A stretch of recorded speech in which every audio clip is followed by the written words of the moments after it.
जयशंकर प्रसाद जी की कहानी संदेह।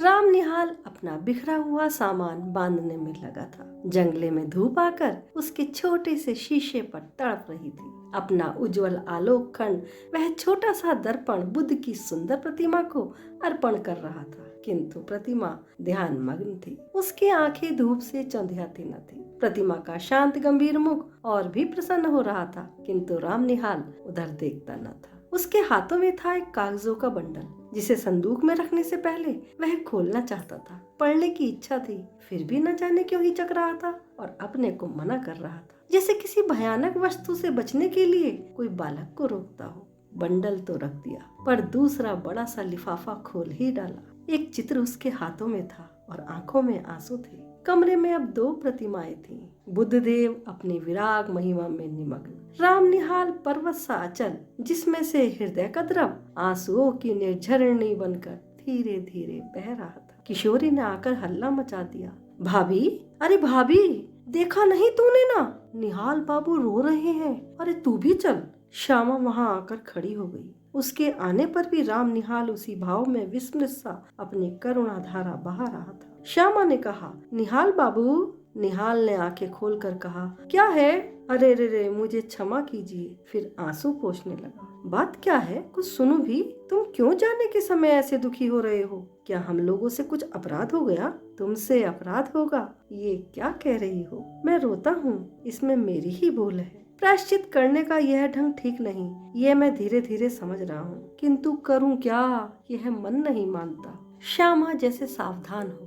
उसने पीछे फिरकर देखा कि किशोरी खड़ी है। श्यामा ने कहा, जा बेटी, कपड़े धूप में फैले हैं, वहीं बैठ। किशोरी चली गई। आप जैसे सुनने के लिए प्रस्तुत होकर श्यामा एक चटाई खींचकर बैठ गई। उसके सामने छोटी सी बुद्ध प्रतिमा सागवान की सुंदर मेज पर धूप के प्रतिबिंब में हंस रही थी। राम निहाल कहने लगा, श्यामा, तुम्हारा कठोर व्रत वैधव्य का आदर्श देखकर मेरे हृदय में विश्वास हुआ कि मनुष्य अपनी वासनाओं का दमन कर सकता है, किंतु तुम्हारा अवलंब बड़ा दृढ़ है। तुम्हारे सामने बालकों का झुंड हंसता, खेलता, लड़ता, झगड़ता है, और तुमने जैसे बहुत सी देव प्रतिमाएं श्रृंगार से सजाकर हृदय की कोठरी को मंदिर बना दिया था, किंतु मुझको यह कहाँ मिलता।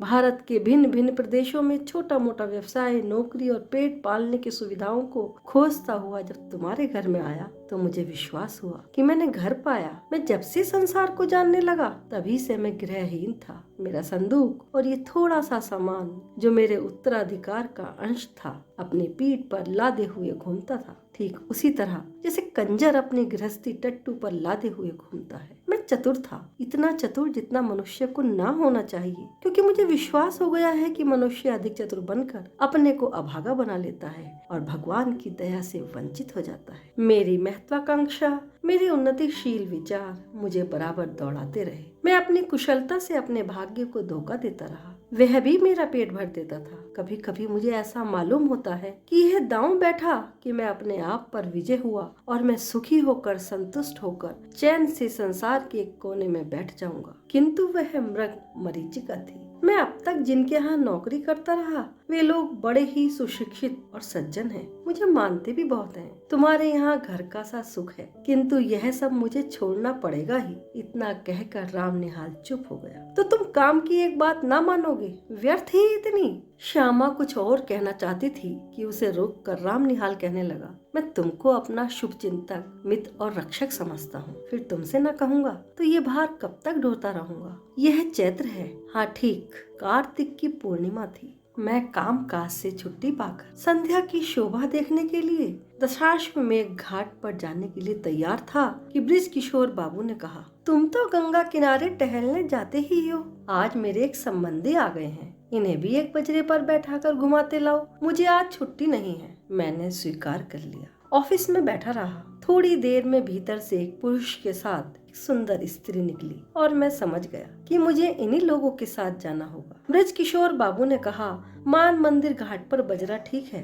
निहाल आपके साथ जा रहे हैं, कोई असुविधा ना होगी। इस समय मुझे क्षमा कीजिए, आवश्यक काम है।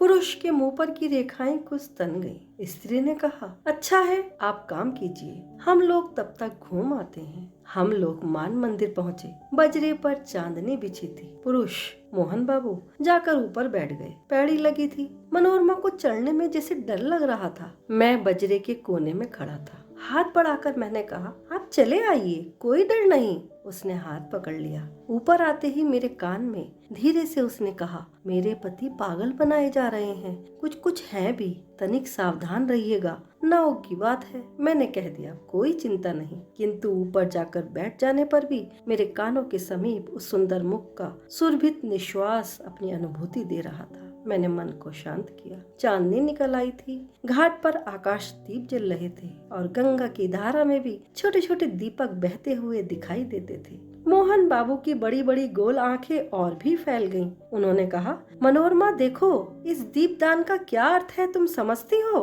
गंगा जी की पूजा, और क्या?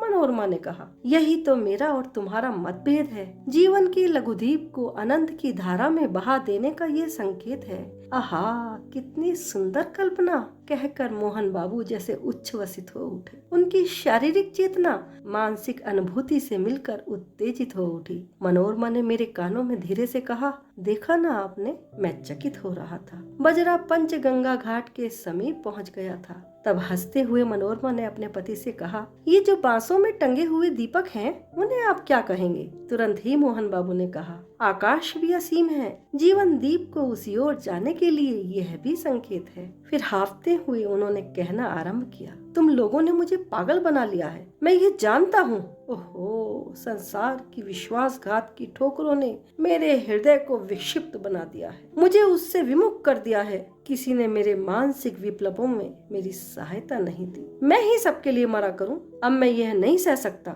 मुझे अकपट प्यार की आवश्यकता है। जीवन में वह कभी नहीं मिला। तुमने भी मनोरमा, तुमने भी मुझे। मनोरमा घबरा उठी। उसने कहा, चुप रहिए, आपकी तबीयत बिगड़ रही है, शांत हो जाइए। क्यों शांत हो जाऊं? राम निहाल को देखकर चुप रहूं?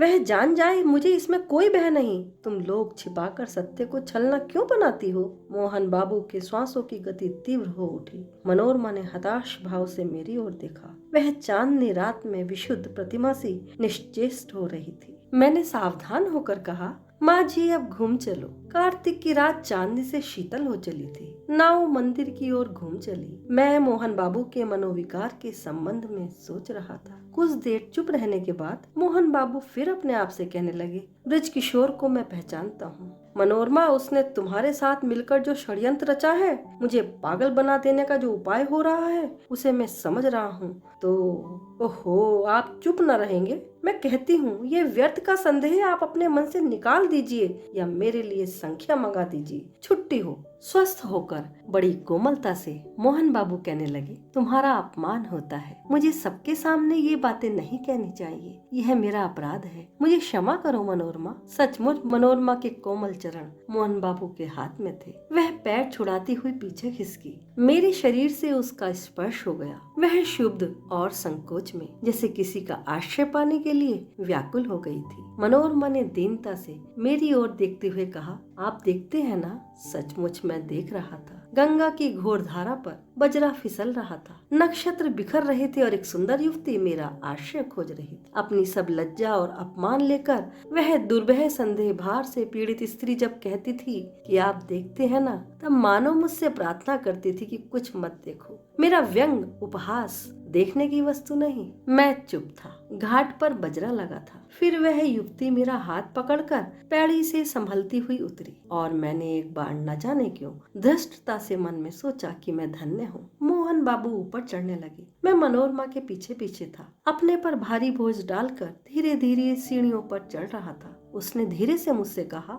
राम निहाल जी, मेरी विपत्ति में आप सहायता ना कीजिएगा। मैं अवाक था। श्यामा ने एक बार गहरी दृष्टि से राम निहाल को देखा। वह चुप हो गया। श्यामा ने आज्ञा भरे स्वर में कहा, आगे और भी कुछ है या बस? राम निहाल ने सिर झुकाकर कहा, हाँ, और भी कुछ है। वही कहो ना। कहता हूँ। मुझे धीरे धीरे मालूम हुआ कि ब्रज किशोर बाबू ये चाहते हैं कि मोहन बाबू अदालत से पागल मान लिए जाएं और ब्रज किशोर उनकी संपत्ति के प्रबंधक बना दिए जाएं, क्योंकि वे ही मोहन बाबू के निकट संबंधी थे। भगवान जाने इसमें क्या रहस्य है, किंतु संसार तो दूसरे को मूर्ख बनाने के व्यवसाय पर चल रहा है। मोहन अपने संदेह के कारण पूरा पागल बन बैठा है। तुम जो ये चिट्ठियों का बंडल देख रही हो, ये मनोरमा का है। राम निहाल फिर रुक गया। श्यामा ने फिर तीखी दृष्टि से उसकी ओर देखा। राम निहाल कहने लगा, तुमको भी संदेह हो रहा है, सो ठीक ही है, मुझे भी कुछ संदेह हो रहा है। मनोरमा क्यों मुझे इस समय बुला रही है? अब श्यामा ने हंसकर कहा, तो क्या तुम समझते हो कि मनोरमा तुमको प्यार करती है और वह दुष्चरित्रा है? छी राम निहाल, यह तुम क्यों सोच रहे हो? देखो तो हाथ में ये कौन सा चित्र है, क्या मनोरमा का ही? कहते कहते श्यामा ने राम निहाल के हाथ से चित्र ले लिया। उसने आश्चर्य भरे स्वर में कहा, अरे ये तो मेरा ही है। तो क्या तुम मुझसे प्रेम करने का लड़कपन करते हो? ये अच्छी फांसी लगी है तुमको। मनोरमा तुमको प्यार करती है और तुम मुझको। मन के विनोद के लिए तुमने अच्छा साधन जुटाया है, तभी कायरों की तरह यहाँ से बोरिया बांधना लेकर भागने की तैयारी कर लिए। राम निहाल हतबुद्धि अपराधी सा श्यामा की ओर देखने लगा, जैसे उसे कहीं भागने की राह ना हो। श्यामा दृढ़ स्वर में कहने लगी, निहाल बाबू, प्यार करना बड़ा कठिन है, तुम इस खेल को नहीं जानते, इसके चक्कर में पड़ना भी मत। हाँ, एक दुखिया स्त्री तुमको अपनी सहायता के लिए बुला रही है, जाओ उसकी सहायता करके लौट आओ। तुम्हारा सामान यहीं रहेगा, तुमको अभी यहीं रहना होगा, समझे? अभी तुमको मेरी संरक्षता की आवश्यकता है। उठो, नहा धो लो, जो ट्रेन मिले उससे पटना जाकर ब्रज किशोर की चालाकियों से मनोरमा की रक्षा करो और फिर मेरे यहाँ चले आना। यह सब तुम्हारा भ्रम था, संदेह था। राम निहाल धीरे से उठकर नहाने चला गया।